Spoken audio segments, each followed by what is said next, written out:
Très bien. Donc, justement, comme on disait, on a beaucoup traîné dans les dernières pages là, parce Hum. qu'il y avait des débats difficiles et on a redit beaucoup de choses. On a essayé de redébattre sur ces points-là. Il y avait la différence entre cognition et cognition mentale et mentale. Il y a eu différence entre réaliser au moyen d'une perception directe et euh, cognition valide directe au regard de tel phénomène. Donc, perception directe au regard de tel phénomène et cognition valide directe au regard de ce phénomène. Il y avait quatre possibilités aussi. Et puis, donc souvent, là, dans ces pages-là, on arrive dans quatre possibilités à chaque fois. Oui. Par exemple, là, on est à la 194 et le texte Racine dit il existe une différence entre ce qui est réalisé à partir de telle et telle raison. Eux, ils disent signe, moi je dis raison, une Raison. raison Ok. valide. C'est plus facile à comprendre. Parce que quand on lit tel signe, on se demande de quoi il parle. Raison valide, Celui- c'est ça, tu dis? Une raison, ouais, une raison tout simplement. Là, il met pas signe valide, donc on met raison à partir de telle raison. Et ce qui est réalisé par telle et telle raison. Ouais, parce Mhm. que en fait, signe, c'est juste la traduction littérale de ta en tibétain, ta ou linga en sanskrit. Mais en fait, ta, on peut aussi le traduire par raison. Tout simplement, c'est plus facile à comprendre quand on donne une raison. Par exemple, Mhm. on est en retard le matin, on donne à son patron une raison, on lui donne pas un signe. Ouais, ça fait un peu bizarre de dire signe. Ok, Oui. donc c'est pour ça que moi je préfère raison, c'est plus facile.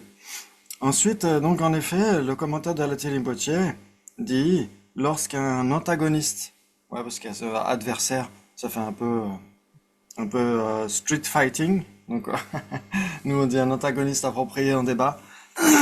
Lorsqu'un antagoniste en débat réalise que le son est impermanent parce que quelqu'un d'autre énonce la preuve, il s'ensuit que le sujet le son est impermanent parce qu'il est produit. Ils ont mis un phénomène produit, mais il n'y a pas besoin, vous êtes d'accord, pour dire que si c'est produit, c'est nécessairement un phénomène. Par définition. Par définition, si c'est produit, ça doit exister, donc c'est nécessairement un phénomène. Donc c'est pas la peine de rajouter le crochet que le traducteur a rajouté, on peut le Mm. supprimer. Ouais. Donc quand on dit à un antagoniste approprié, il s'ensuit que le son est impermanent parce qu'il est produit, il réalise non seulement que le son est impermanent, mais aussi que le son est dénué de permanence et que le son est opposé à ce qui est non impermanent. Waouh! C'est Il le en principe de réalise des trucs. négation. Oui, exactement. Vous vous souvenez, on avait vu qu'on pouvait réaliser explicitement et implicitement. Mm. Vous vous souvenez de C'est ça? la lettre dans la boîte aux lettres ou pas dans la boîte aux lettres. Voilà. Oui, l'absence de courrier. C'est toujours, Ouais, je vois là ma boîte à lettres. exactement. Ouais, l'absence de courrier, qui est un phénomène permanent, donc ne peut pas apparaître à la conscience visuelle. Mm. Ouais. Mais on peut quand même réaliser directement l'absence de courrier en réalisant implicitement l'absence de courrier quand on réalise explicitement le fond de la boîte aux lettres. Mm. Ouais, vous êtes d'accord? Oui, oui, oui, oui. Ok, très bien. Et donc, on avait dit, dès qu'il y a réalisation, il y a nécessairement réalisation explicite et réalisation implicite, il y a les deux, nécessairement. Ouais. Par exemple, comme on a dit, si on réalise le son qui est impermanent parce qu'il est produit, donc l'impermanence du son, on réalise explicitement ça parce qu'on y pense, et implicitement on réalise que le son est dénué de permanence. Forcément, puisque si le son est impermanent, il est nécessairement dénué de permanence. Oui, je me suis déjà posé la question, en fait, quand Oui. quand je vois quelque chose ou pas, moi je vois peut-être quelque chose, enfin, c'est l'histoire du verre plein ou du verre vide. En fait, ce qui me fait réagir par rapport à ça, ça c'est mon karma, en fait, c'est ça. C'est ça qui Euh, va faire, qui va faire que je réagis comme ça. C'est ma formatage, je sais pas comment je pas peux dire. nécessairement le karma, ouais. Ou Pas le nécessairement. formatage, je sais pas comment je peux dire. C'est quoi qui fait que je réagis par l'absence ou par la présence? C'est là, en fait, comment mon cerveau fait pour donner la suite, tu vois ce que je veux dire? Ça Comment veut dire, mon cerveau fait le tri après sur quel phénomène j'ai réagi? C'est ça que m'intéresse. Tu vois ce que je veux dire? Ça veut dire, qu'est-ce qui fait que tu vas plus te préoccuper de l'absence plutôt que de la présence? Voilà, Donc c'est ça. être plus optimiste ou plus pessimiste? Oui, enfin, je sais pas, ou je vais réagir par... C'est quoi exactement dans mon cerveau qui fait que ça se passe ça? Tu vois ce que je veux dire? Ouais, moi je dirais pas que c'est le karma, parce qu'il y a des gens qui disent que tout est karma, que si on pense ceci c'est le karma, si on ressent ceci c'est le karma, etc. Mais en fait non, il y a plusieurs lois qui ont été énoncées par le Bouddha. Il y a 5 lois dans la causalité. Et le karma c'est l'une des causalités. Mais il y a des Ok, gens qui rendent équivalent causalité et causalité karmique, ce qui est ok, totalement incorrect du point de vue bouddhiste. Il y a ok. la loi karmique, la loi physique, biologique, Ouais. atmosphérique et psychologique. Ouais, il y a tout ça. Et tout ça, c'est entremêlé, bien sûr. Il n'y a jamais une seule loi qui fonctionne et pas les autres. Donc c'est toujours un peu entremêlé. En fait, dès l'instant où ça implique un être conscient, c'est ça qu'il faut voir. C'est-à-dire que Ok. les autres, par exemple, la loi physique, la loi biologique, c'est pas nécessairement des êtres conscients. Ça peut être des plantes, etc. Physique, Mais dès l'instant où il y la a loi un être conscient, biologique. Ah, donc, du coup, après, je regarde, c'est la loi physique, la biologique, physique, etc. biologique, atmosphérique. Il y a plusieurs façons de le traduire, atmosphérique. Mais c'est pas grave. L'ambiance, peut-être. Ouais. Ouais. Atmosphérique, ça veut dire tout ce qui se passe dans les éléments, etc. C'est assez lié à la physique aussi. Mais c'est. Ok. Ouais. Et puis la psychologique et le karmique. 5. Et Sabine? Oui, tu peux définir la psychologique parce que pour moi, la psychologique est assez proche de la karmique dans le sens que Oui. on a des habitudes, on est façonné d'une certaine façon. Il y a des gens qui sont plus ou moins dépressifs, mais ça correspond pour moi, à un état d'esprit, donc des empreintes, des choses qui sont là depuis longtemps. Mais voilà, c'est ça que j'aimerais bien que tu... Ouais. Mais ce qu'il faut voir, c'est qu'en effet, il y a empreinte karmique et il y a les empreintes des afflictions ou des états d'esprit qu'on a. C'est très très différent en réalité. Ah, le Ouais, par psychologie, c'est exemple, plus les afflictions. Oui, mais je veux dire, justement, quelqu'un qui est déprimé a des graines de dépression, donc d'affliction en oui, fait. exactement, c'est pas nécessairement karmique. C'est si cette personne a, par exemple, un corps humain qui est l'occasion d'avoir des carences, etc., et que ces carences peuvent servir de conditions coopérantes à la dépression, ça c'est un résultat karmique. Mais le fait que cette personne génère tel ou tel état d'esprit, une fois que cet état d'esprit est résorbé, il est sous forme de graines ou d'empreintes qui sont des graines. Et donc ça, ce sont pas des empreintes karmiques, ça n'a rien à voir, ce sont les empreintes des afflictions. Par exemple, il y a une distinction entre ces deux. Par exemple, ceux qui veulent obtenir la libération individuelle, qui ont une réalisation directe de la vacuité, ils commencent à se débarrasser des graines des afflictions et aussi des graines des karmas malsains. Ouais, des karmas malsains, etc. Mais ils éliminent pas toutes les graines karmiques. Seul un Bouddha élimine toutes les graines karmiques. Mais il ne le fait qu'une fois il y aura longtemps qu'il aura éliminé toutes les graines des afflictions. Mhm. Donc c'est deux trucs différents. Graine d'affliction ou empreinte d'affliction et empreinte karmique. Quand on dit une graine karmique ou une empreinte karmique, c'est pareil. Mais quand on dit une graine d'une affliction ou une empreinte des afflictions, c'est deux trucs différents. Les graines des afflictions font partie du voile afflictif. Les empreintes des afflictions, c'est le voile cognitif. Voilà, affectif et le karmique, c'est le vol. Quand Qu'est-ce on que dit tu veux dire? graine karmique ou empreinte karmique, c'est pareil. Mais, C'est exactement le même sens. mais ces Oui. graines Mais, d'affliction, pardon, oui, ces graines d'affliction, elles sont bien dans le continuum qui passe de vie en vie, oui, non? Donc, oui, oui. c'est pas une empreinte karmique, mais n'empêche que comment dire, elle crée une tendance chez la personne, des habitudes, et il me semblait que le karma, c'était une projection dans une nouvelle renaissance, des habitudes, le fait de revivre des situations semblables à ce qu'on en avait commis. Donc, Mhm. c'est-à-dire, donc pour moi, enfin, j'ai du mal à faire la différence. Je comprends bien que c'est ces graines d'abord qu'il faut, d'abord, une fois qu'on a éliminé ces graines, c'est énorme. C'est-à-dire qu'on est libéré en fait. On peut avoir des empreintes, mais à partir du moment où il n'y a plus de graines, Oui. on- mais Mais en elle, effet, il y a dans les résultats karmiques, il y a le résultat de pleine maturation, résultat dominant, résultat semblable à sa cause, résultat euh, d'habituation. Vous voyez, le résultat d'habituation. Donc, qui donne certains tempéraments ou certaines pulsions. Par exemple, d'avoir une pulsion de tuer ou une pulsion pour la musique, etc., etc. Ça, ce sont des fruits semblables à leur cause en termes d'habituation. C'est les plus dangereux d'ailleurs, quand ils sont malsains. Mais ça ne veut pas nécessairement dire que donc ça va engendrer une intention particulière. Mais est-ce que ça va engendrer une affliction en particulier? Pas nécessairement. Il faut qu'il y ait une affliction en même temps pour qu'il y ait une voie karmique à nouveau qui soit présente dans la conscience de la personne, etc. Donc le fruit d'habituation et les graines des afflictions, c'est quand même différent. Mais ça peut agir ensemble, en fait. Ça peut se mêler, et puis Ça, après, la c'est plupart ça, du en temps, fait, le ça agit problème. ensemble. Pardon? La plupart du temps, ça agit ensemble. Ok.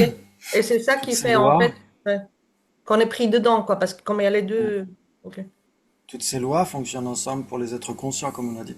Pour les choses non conscientes, les arbres, les plantes, tout ça, c'est que physique et biologique.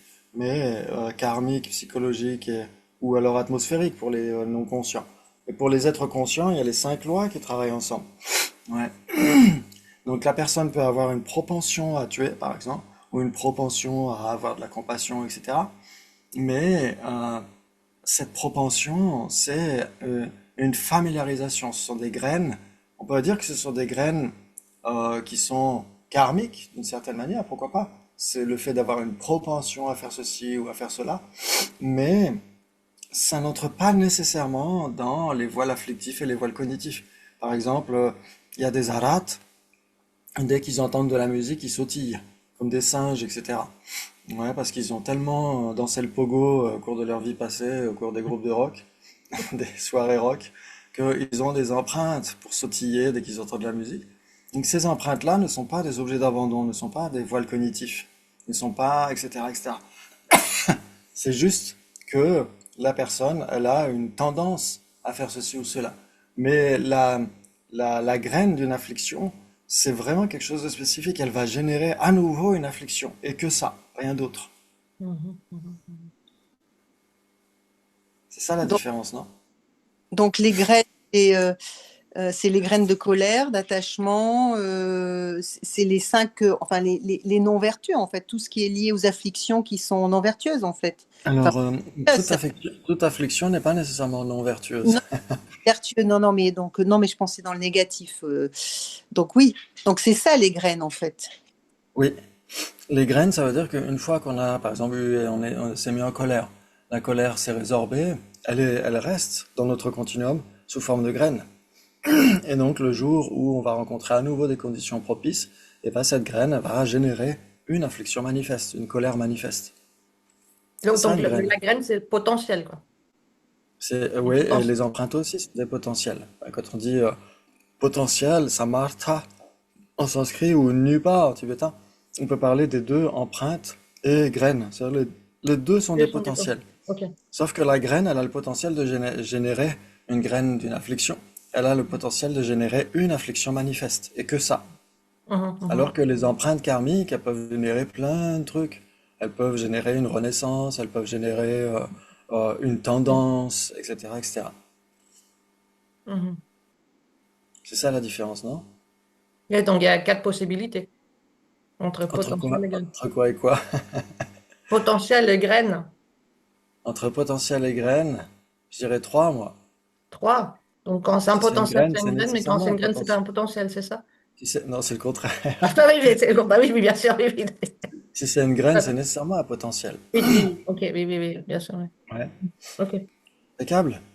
Ouais, c'est plus clair ou c'est plus embrouillé?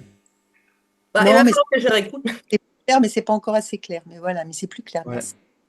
C'est juste qu'il y a vraiment. Souvent, nous, on confond les deux. Ouais. Quand on dit graines, empreintes, tout ça, on se dit bah, c'est la même chose que les graines karmiques, etc. Mais en fait, c'est vraiment très, très différent. C'est-à-dire, par exemple, si on a une voie karmique complète, par exemple, imaginons quelqu'un, le truc le plus basique, quelqu'un qui veut tuer un insecte, etc. Donc il a une intention particulière. Le facteur mental d'intention, c'est ça le karma.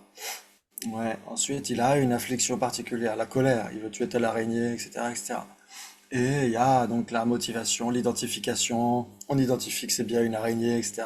Et il prépare son acte, il tue l'araignée, il est content, etc., etc. Donc là, il y a une voie karmique complète. Donc une fois que son affliction a cessé, donc la colère, elle va déposer une graine. Et une fois qu'il aura agi, eh ben, son facteur mental d'intention, etc., va laisser une empreinte karmique. Donc il va avoir deux types de graines. Une graine d'une affliction et une graine karmique. Et donc c'est pour ça que c'est dangereux. Parce que on va, si on fait grandir ces afflictions, on laisse la colère grandir chez nous, on continue de la nourrir, etc. Et ben les graines vont être d'autant plus puissantes et donc ça va être d'autant plus facile de se mettre en colère. Et si on dépose des empreintes et que ces empreintes karmiques ne sont pas purifiées, et ben qu'est-ce que ça va générer? Des renaissances extrêmement douloureuses. Donc c'est pour ça qu'il y a toujours ces deux à chaque fois qui sont déposés dans la conscience. Il n'y a jamais une seule quand une voie karmique est complète, je veux dire. Ouais. Mhm, mhm. Donc une graine, c'est quand même lié au facteur non pas facteur donc vertueux, non vertueux, donc tout ce qui est colère, ou ça peut être une graine de compassion aussi, alors ça peut être ça, alors que l'empreinte, c'est le résultat qui a utilisé cette graine, enfin elle s'est servie de cette, enfin c'est pas qu'elle s'est servie, mais la Elle graine s'est pas vue. est venue, et il y a soit un passage à l'acte, soit pas un passage à l'acte, mais il y a un karma. Alors, Non. j'ai pas tout à fait compris. La graine, la graine, c'est donc la graine d'une affliction ou c'est la graine d'un état d'esprit positif, ok? Voilà. Et ensuite, L'empreinte, par contre, l'empreinte, c'est comme un résultat qui peut être mental, enfin, ou qui peut être un passage à l'acte oral ou corporel, mais qui utilise cette graine. La graine, elle est, c'est pas la motivation, mais c'est le facteur qui va intervenir. Elle a besoin, pardon, elle a besoin de ça en fait. Attends, je vais 2 minutes, excuse-moi. Bon, je suis désolée.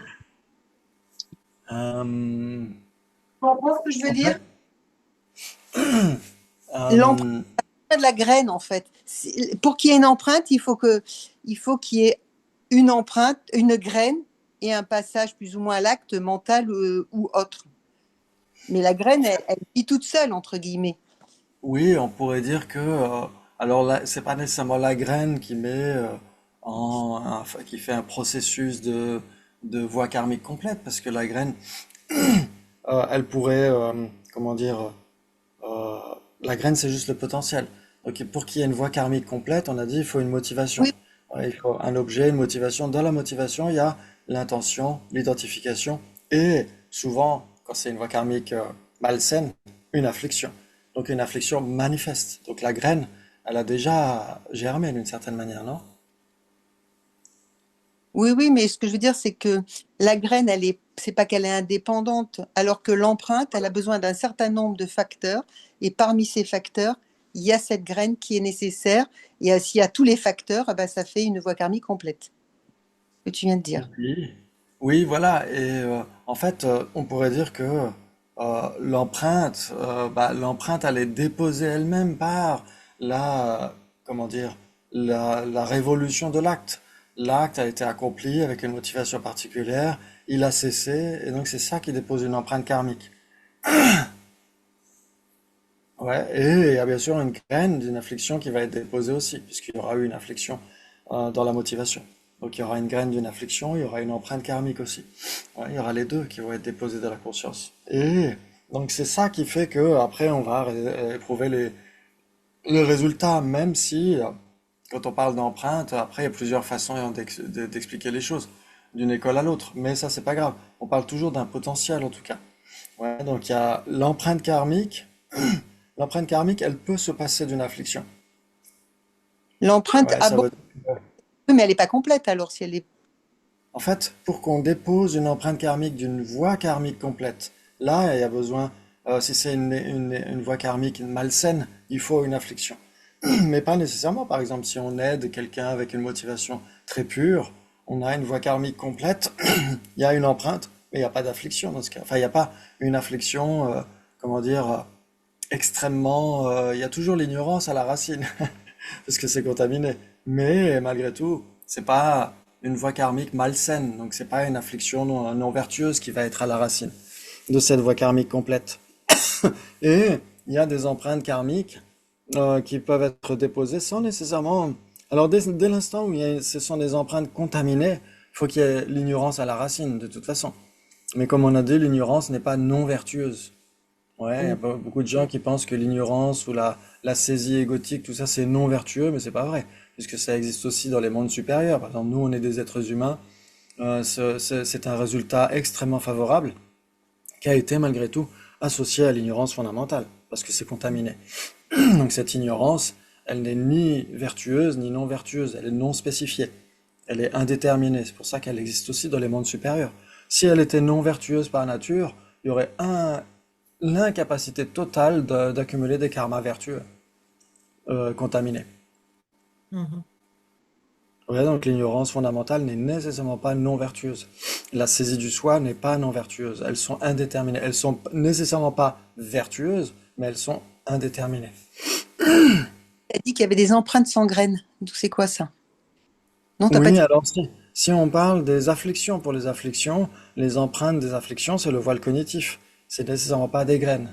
Parce qu'elles ne peuvent plus germer, elles ne peuvent plus générer des afflictions manifestes.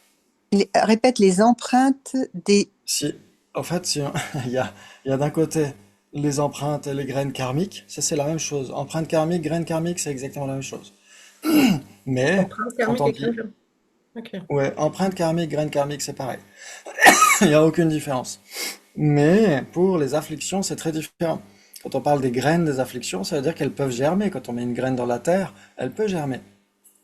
Ouais. Mhm. Alors qu'une empreinte, si on fait une division explicite entre graine et empreinte, une empreinte n'est nécessairement pas une graine. C'est une empreinte d'une affliction. Ça fait partie du voile cognitif. Et c'est comme, Ce n'est- c'est comme la déco d'une maison, alors que la graine, dans ce cas-là, c'est ce qui fait la dynamique, qui fait le mouvement. C'est le cadre. Je me sens toujours imaginé par des trucs en 3D, sinon ça marche pas. Ah, c'est juste que, C'est le cadre, et puis par l'autre, c'est exemple, la dynamique, non? quand par exemple, que, imaginons qu'on ait dans la terre une graine, que cette graine soit grillée par le soleil, Hmm. elle ne peut plus germer. Oui. Mais il y a toujours la graine qui est là. Enfin, il y a toujours quelque chose qui est là. Ouais, donc ça veut dire quand la personne euh, obtient la libération ou obtient le huitième bhumi, cette personne n'a plus du tout de graines des afflictions. Parce que les Hmm. graines des afflictions, ça fait partie du voile afflictif. Mais Exact. il reste encore les empreintes de ces afflictions. Hmm. Le, le, le fait que les empreintes elles-mêmes sont des composés non associés, ne peuvent plus germer, c'est terminé, parce que leur potentiel Hmm. est détruit. Mais elles ont toujours pour fonction de générer le voile cognitif. C'est là où Hmm. on fait une distinction pour les afflictions entre graines et empreintes, alors que pour le karma, non. D'accord. Ouais, ça on a toujours vu avec par exemple Vénéra Gendandul que dans le voile afflictif, il y a nécessairement les afflictions et leurs graines. Ça Hmm.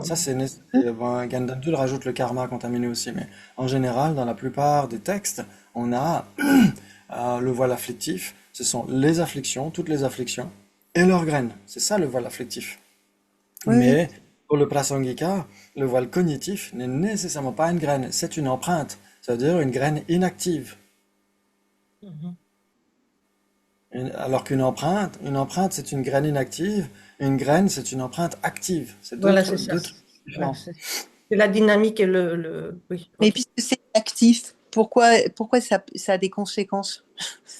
Alors, parce que, par exemple, imaginons, il peut y avoir des graines qui ont la pointe très pointue. Ouais, et donc, par exemple, si on marche par terre, la graine, elle ne pourra plus germer, ne pourra plus donner de plantes, mais on va quand même se faire mal aux pieds. Ouais, donc elle a une autre fonction. Et ben pour les empreintes, c'est pareil, les empreintes qui sont des graines inactives ne peuvent plus générer des afflictions manifestes, c'est terminé. Leur potentiel de générer des afflictions manifestes ne peut plus être là, mais elles ont pour fonction d'engendrer l'apparence d'existence inhérente et d'engendrer comment dire, la, le fait que les deux vérités soient perçues de manière en alternance, etc., qu'on puisse pas percevoir les deux vérités en même temps, directement, etc. Donc elles ont quand même une fonction. Par exemple, si cette tasse, je sais pas moi, je la remplis de ciment, elle n'a plus la capacité d'opérer la fonction d'une tasse. Mais Hmm. elle a quand même la capacité d'opérer la fonction d'apparaître à ma conscience visuelle. Hmm. Elles gardent quand même une fonction. Les empreintes, c'est pareil. Elles n'ont plus la capacité d'engendrer des afflictions manifestes, mais elles ont la capacité de servir de voile cognitif. C'est pour ça qu'un Bouddha les élimine aussi, les empreintes, les afflictions. Mais, mais, Non? mais on est, on a la vision des Prasangika Madhyamika. Oui. C'est parce que c'est cette vision-là, parce que si c'était les autres, et parce que eux, ils parlent d'absence d'existence inhérente, alors que les autres, il existe quand même quelque chose. C'est pour ça. Oui. Si on disait Chittamatra, par exemple, pour les Chittamatras, ils vont dire, bah, le voile afflictif, c'est la saisie d'existence autosuffisante et substantielle de la personne et ses graines. Et le voile cognitif, c'est la saisie de dualité, d'existence extérieure et ses graines. Non? Sûrement, ouais. Faut revoir. Mais ça fait beaucoup de, Pour enfin, les, c'est pas beaucoup, mais c'est pour quand même les très. yogacaras, pour les yogacaras soit tantrika, par exemple, ils vont dire il y a un voile cognitif grossier et un voile cognitif subtil. Le voile cognitif grossier, c'est ce qui élimine les pradhyaka Bouddha, c'est la saisie de dualité, la saisie d'existence extérieure et ses graines. Et le voile cognitif subtil que éliminent les bodhisattvas, c'est la saisie d'existence véritable et ses graines. Hmm. Donc c'est pour ça que c'est à chaque fois différent d'une école à l'autre. Mhm. Pour les Sautrantika, soit Tantrika, ils vont dire que c'est la saisie d'existence véritable, tout simplement, le voile cognitif. La saisie d'existence véritable et ses graines, alors que le voile afflictif, c'est la saisie d'un soi autosuffisant substantiel et ses graines. Oui, parce que l'un est plus grossier. Si c'est plus grossier, c'est ce qui empêche le nirvana. Si c'est plus subtil, c'est ce qui empêche l'éveil. Et les prasangika vont dire tout simplement le, les, la saisie d'existence véritable. C'est un voile afflictif. Ils sont beaucoup plus subtils, les prasangika. La saisie d'existence véritable et ses graines, c'est un voile afflictif. Et les empreintes de cette saisie, ça c'est un voile cognitif. Ouais, ça joue. Oui, oui, oui, oui. Génial. Impeccable. Merci. Et donc, quand on a une réalisation explicite, on a nécessairement aussi une réalisation implicite. Ouais, comme on a dit. Et Hmm. les deux, c'est pareil. Que ce soit Pardon? sensoriel ou conceptuel. C'est-à-dire que je vois une tasse, Oui. implicitement, je vois tout ce qui une non-tasse. Et Tu vois, conceptuel. oui. Ouais, c'était assuré, mais Ah, pardon. en effet, c'est c'est pas grave. Je vais Ça peut-être, marche aussi bien. Oui, peut-être vous m'entendrez mieux. oui, Donc, ça a l'air. ce que Oui, j'ai fait, que implicite explicite fonctionne à la fois pour les cognitions sensorielles et les cognitions directes et indirectes, conceptuelles et non conceptuelles. Voilà, c'est ça que oui, je exactement. et ça que Oui, je voulais. qu'elle soit sensorielle ou non, d'ailleurs, exactement. Et non Voilà. conceptuelle. Ok. Exactement. Hmm. Nécessairement ce que dit Kunkian Jami Rinpoche par sur l'Oric Tache. Il dit que réalisation explicite, réalisation implicite, ça marche aussi bien pour les perceptions directes que pour les cognitions inférentielles, exactement, ou conceptuelles. Tout à fait. C'est-à-dire que dès qu'il y a une réalisation explicite, il y a nécessairement une réalisation implicite. Par exemple, si on réalise une tasse visuellement, eh ben on réalise une non-non-tasse, nécessairement. Ouais. Et si on réalise une non-non-tasse, on réalise nécessairement une tasse. Donc ça, bien sûr, la conscience visuelle ne nie pas tout ce qui n'est pas une tasse. Mais la tasse, de toute façon, elle demeurera pour toujours une non-non-tasse, ou l'exclusion de ce qui n'est pas une tasse, de toute façon. Donc, on pourrait dire que on réalise explicitement une tasse, visuellement, et implicitement, on réalise une non-non-tasse. On pourrait dire ça, en effet. Et, ou alors, on pourrait réaliser que si cette tasse est ici, elle n'est nécessairement pas là, Hmm. forcément. On pourrait dire ça. Mais en effet, certains pourraient contredire ça en disant, ah oui, mais les exclusions sont nécessairement conceptuelles. Oui, en effet, une exclusion est nécessairement conceptuel. Il faut éliminer explicitement un objet de négation pour avoir une exclusion. Mais il n'empêche que pour l'abbé Shantarakshita, dans la tradition indo-tibétaine, il y a deux types d'exclusion. Il y a une exclusion qui est un phénomène spécifiquement caractérisé et une exclusion mentale. L'exclusion qui est le phénomène spécifiquement caractérisé, c'est cette non-non-tasse. Cette non-non-tasse, elle n'y peut rien, elle n'a pas le choix, elle est nécessairement l'exclusion de tout ce qui n'est pas elle. Hmm. Ça, on n'a pas le choix. Ça veut dire que n'importe quel phénomène est l'exclusion de tout ce qui n'est pas lui, forcément. Donc ça, elle n'a pas le choix, la tasse, elle reste l'exclusion de tout ce qui n'est pas elle, qu'elle le veuille ou non. Et si on réalise explicitement non-non-tasse, on a besoin quand même d'une conscience conceptuelle. Parce qu'il n'y a que la conscience conceptuelle qui peut éliminer explicitement non-tasse. Mhm. Ouais. Ok. Et donc, bien sûr, là, il s'agit de... C'était quoi? C'était réalisé à partir de telle raison. Donc, réalisé à partir de telle raison, on parle nécessairement d'une condition inférentielle, non? Oui. Une raison valide, Ouais. tu peux redéfinir ce que c'est une raison valide? C'est par rapport Oui. à un syllogisme que ça doit être validé ou pas? Oui, c'est ce qui est les trois modes. Donc l'implication et la propriété du sujet? La propriété du sujet, l'implication et la contre-implication, exactement. Par exemple, si on dit il sera sûr que le sujet leçon est impermanent car il est produit, il faut que produit soit certifié comme existant exclusivement avec le son. Ça veut dire que tous les sons doivent être produits. Hmm. Ouais, si on dit il s'ensuit que le sujet leçon est impermanent car il est produit, si on disait il s'ensuit que le sujet euh, le son est impermanent car il est produit par un être humain, là ça poserait question, non? Oui, parce qu'il y a des sons qui sont produits autrement que par un être humain, donc c'est trop, Exactement. ça Donc va. c'est trop précis, ça veut dire que produit par un être humain, ça n'existe pas exclusivement avec tous les sons. Tous les sons ne sont pas produits par un être humain. Donc là, ce serait une raison fausse. Mais si on dit le son est impermanent car il est produit, tous les sons doivent être produits. Ça, c'est obligatoire, donc ça, c'est la propriété du sujet. Et une fois qu'on a vérifié ça, il faut vérifier la relation entre la raison et le prédicat. Est-ce que si c'est produit, c'est nécessairement impermanent? Si c'est produit, oui, c'est nécessairement impermanent. Oui, bien sûr. Et si ce n'est pas impermanent, est-ce que ça peut être produit? Non, c'est permanent. Exactement. Si ce n'est pas impermanent, c'est nécessairement permanent. Mais si c'est pas impermanent, attends, si c'est, non, c'est permanent. Ouais, donc ça, c'est ce qu'on étudie en logique. On verra qu'il y a trois types de classes dissimilaires. Ouais. Il y a la classe dissimilaire qui est autre, la classe dissimilaire qui est non existante Ah et la oui, classe dissimilaire contradictoire.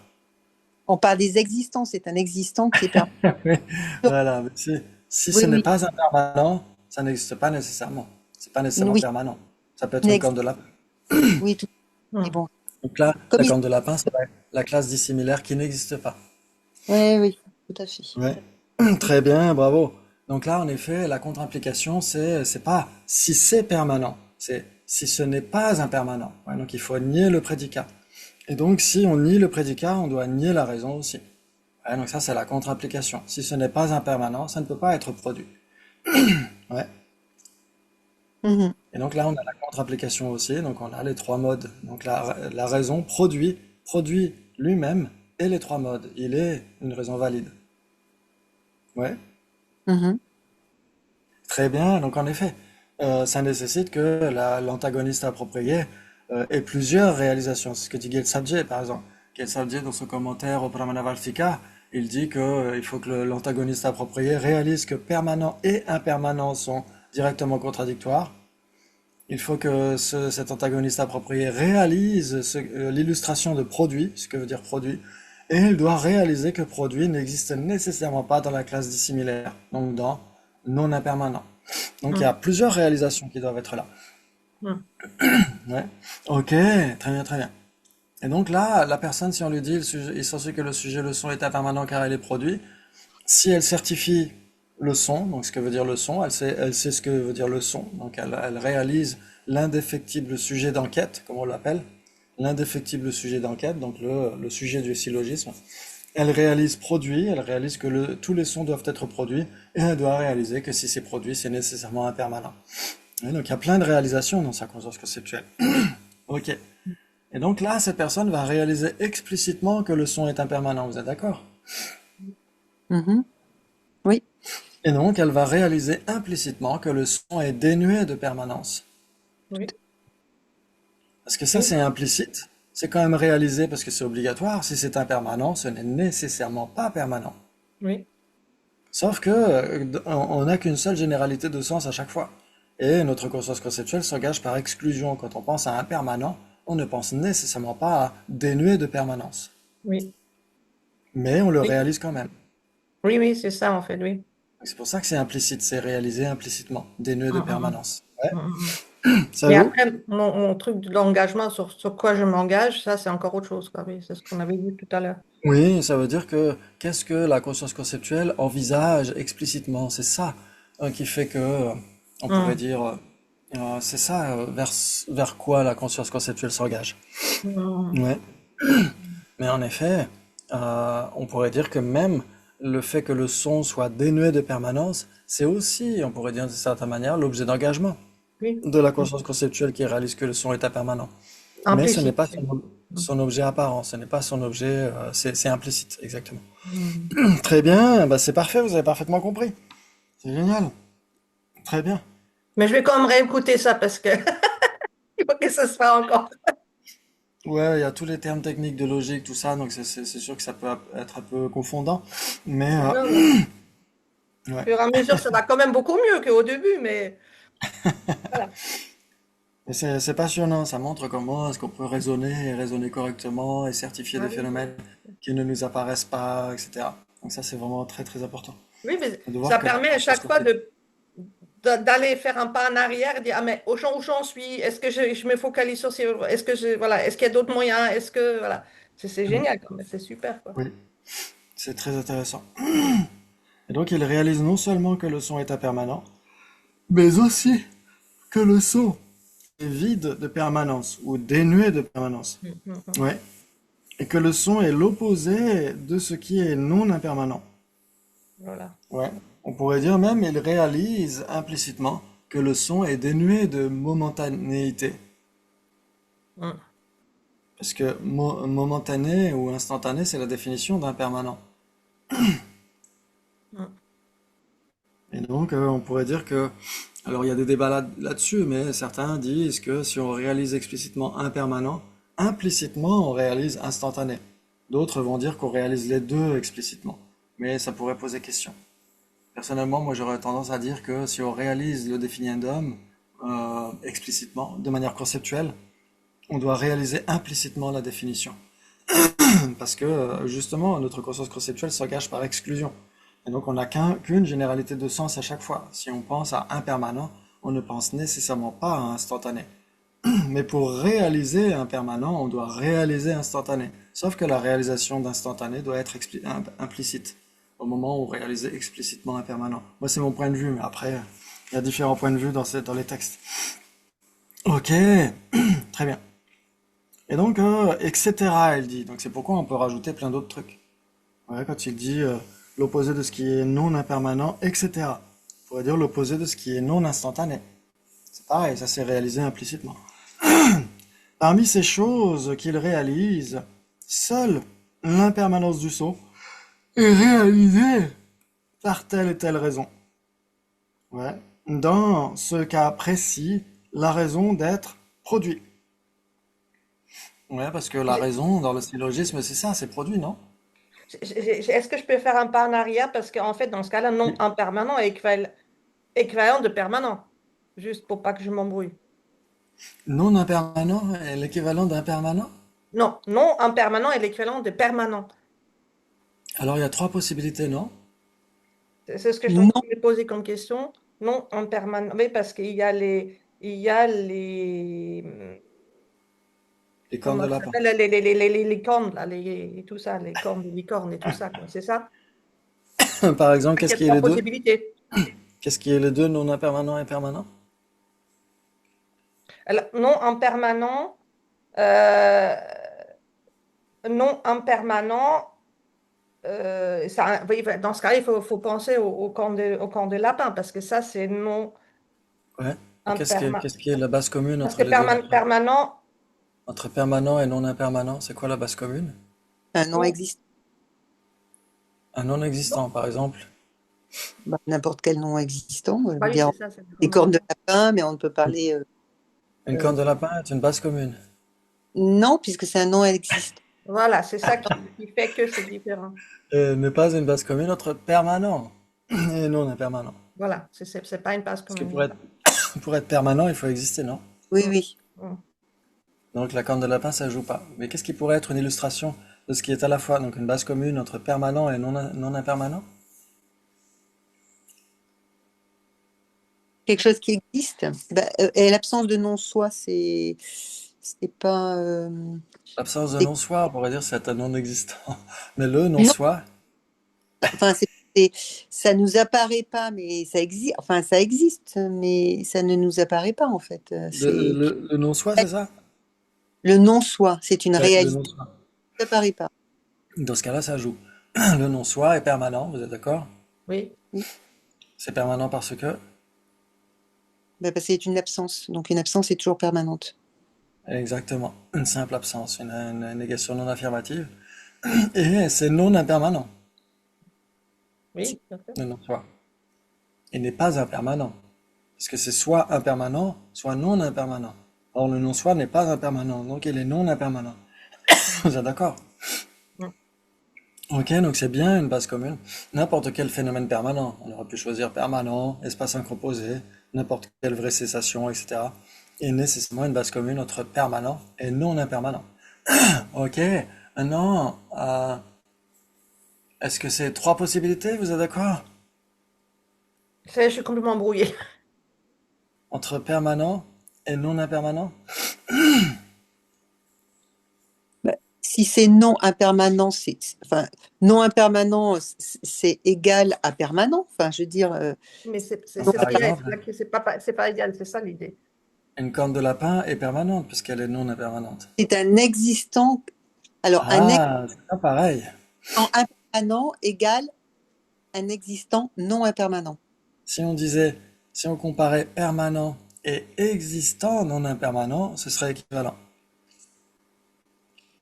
Mais Mm. si on compare permanent et juste non impermanent, c'est pas pareil parce que dans les non impermanents, il y a les non existants. Voilà.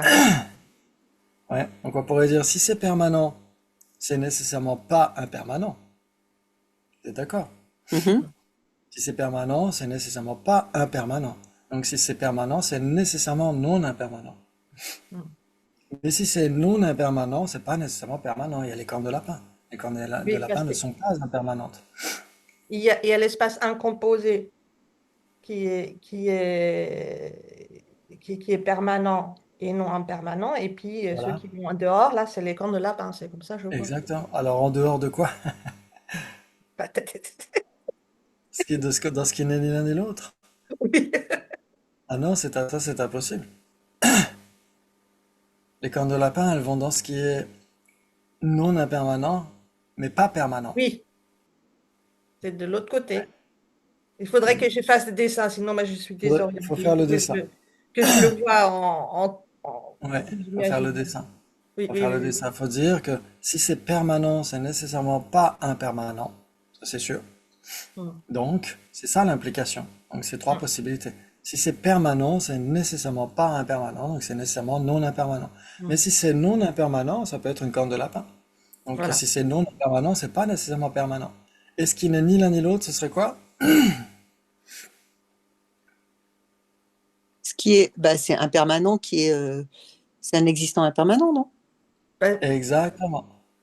ben, N'importe quel impermanent. Ouais, parce que c'est quelque chose qui doit être pas permanent et non impermanent. donc, c'est une chaise.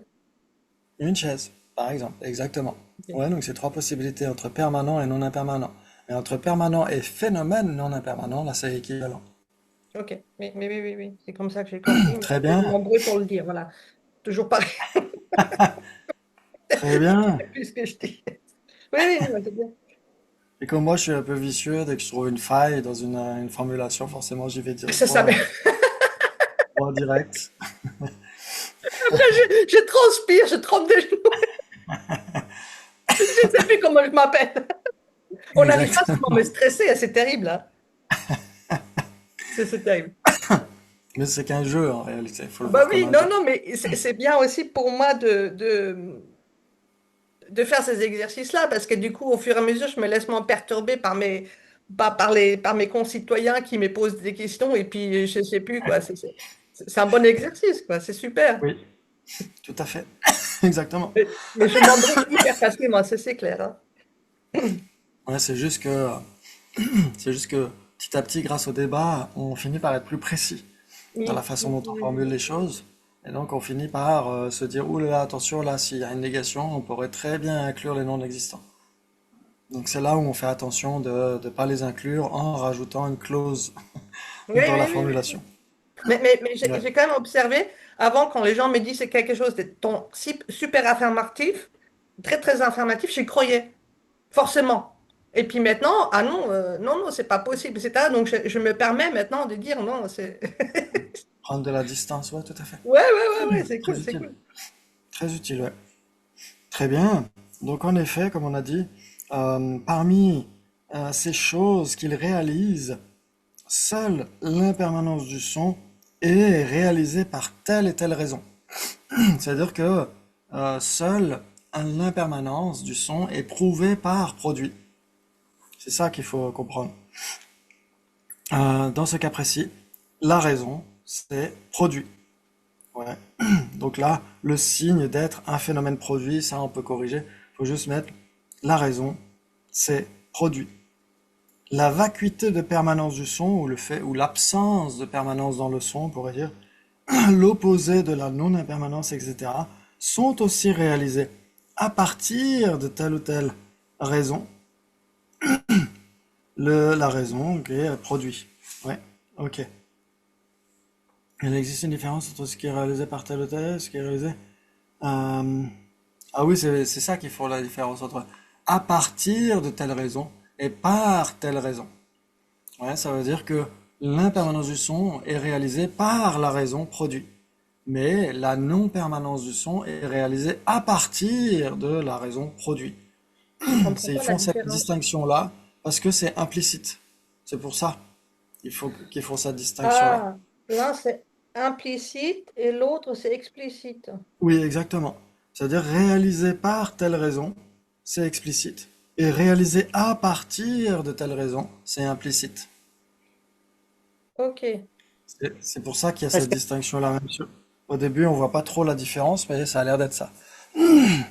parce qu'on dit à partir de quelque chose, j'en déduis quelque chose. Donc si tu en déduis, Exactement. obligatoirement. C'est la Oui, tout déduction. à fait. Ouais, c'est un Ok. petit peu ça. Ça veut dire qu'en effet, même si c'est juste après que la raison soit donnée, on réalise quand même l'absence de permanence dans le son. Mais cette réalisation n'est pas explicitement faite par la raison. Ouais, donc c'est pourquoi cette réalisation est faite à partir de cette raison, mais pas par cette raison. C'est pour ça qu'il faut cette distinction. Mhm. Ah oui, Ouais, c'est c'est juste pas un truc. forcément clair, ouais.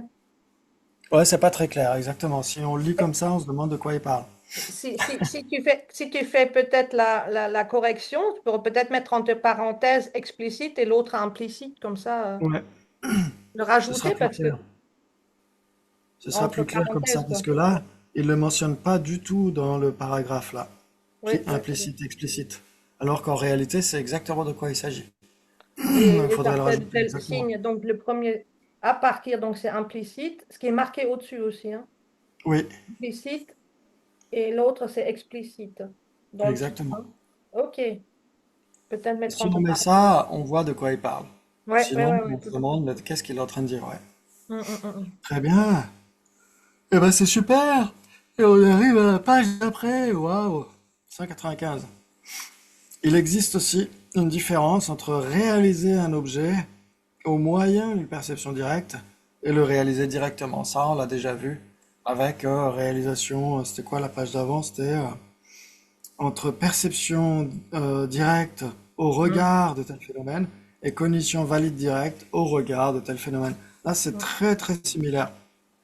Oui, Ouais, oui, je n'ai pas la là, il différence dit, d'ailleurs. ouais, ça veut dire que il y a aussi implicite et explicite, tout simplement. D'accord. Si on comprend ça, on comprend de quoi il s'agit. Il Mhm. dit, à titre d'exemple, une perception directe yogique qui réalise directement le non-soi personnel.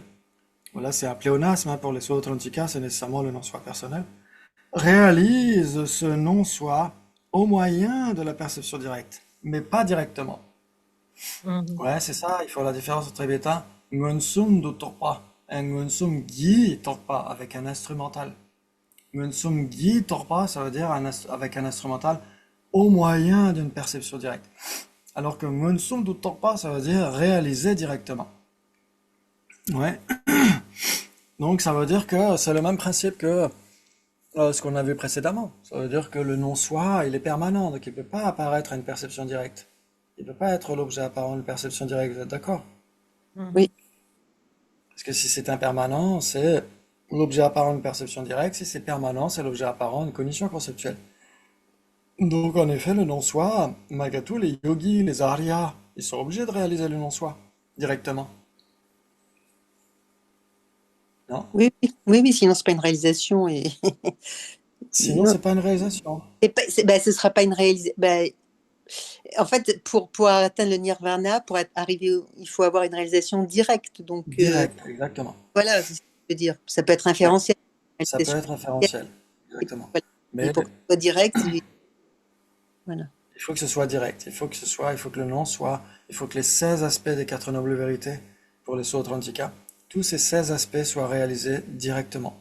Ouais. Mhm. Et donc, pour les Sautrantika ici, les phénomènes permanents, tels que vide, non-soi, cessation, etc. Donc là, parmi les 16 aspects, il y a plein de phénomènes qui sont permanents. Eux ne peuvent pas apparaître à la perception directe. Ils ne peuvent pas être les objets apparents de la perception directe parce qu'ils ont cette règle d'or, ils ne peuvent pas aller au-delà. Ouais, si c'est impermanent, c'est l'objet apparent de la perception directe. Si c'est permanent, c'est l'objet apparent de la cognition conceptuelle. Donc les phénomènes permanents ne peuvent jamais apparaître en perception directe. Mais ils peuvent Mhm. être réalisés au moyen de cette perception directe. Ça veut dire, comme on a dit, l'absence de courrier dans la boîte aux lettres. Cette absence est permanente, donc elle ne peut pas apparaître à la perception directe, mais elle peut être réalisée au moyen de cette perception directe. Ouais, pour le non-soi, c'est pareil. Le yogi va réaliser explicitement ces agrégats, parce qu'eux, ils sont impermanents. Donc tous les agrégats sont nécessairement impermanents, vous êtes d'accord? On pourrait Oui. dire tous les impermanents peuvent être réunis dans les 5 agrégats. Tous les impermanents, quels qu'ils soient. Sauf qu'après, il faut distinguer les agrégats en dépendance desquels on impute la personne. Mhm. Des agrégats qui ne sont pas ceux-là. Par exemple, une tasse est un agrégat de la forme, mais c'est pas en dépendance de quoi on impute la personne. Très bien. Donc tous les agrégats réunissent tous les impermanents. Donc les impermanents sont les objets apparents de perception directe. Donc le yogi, l'arya, qui a une réalisation yogique du non-soi, va réaliser explicitement ces agrégats et implicitement va réaliser l'absence d'un soi autosuffisant et substantiel. C'est toujours le même principe. Et donc ça veut dire que le non-soi est réalisé au moyen de sa perception directe yogique, mais n'est pas réalisé directement, parce qu'il n'apparaît pas à cette perception directe yogique. C'est ça qui fait la différence. Il est réalisé implicitement, pas explicitement. Ça joue? Mhm. Oui, oui. Si on comprend ça, c'est pas si compliqué. Bravo, vous avez assuré. Comme d'habitude.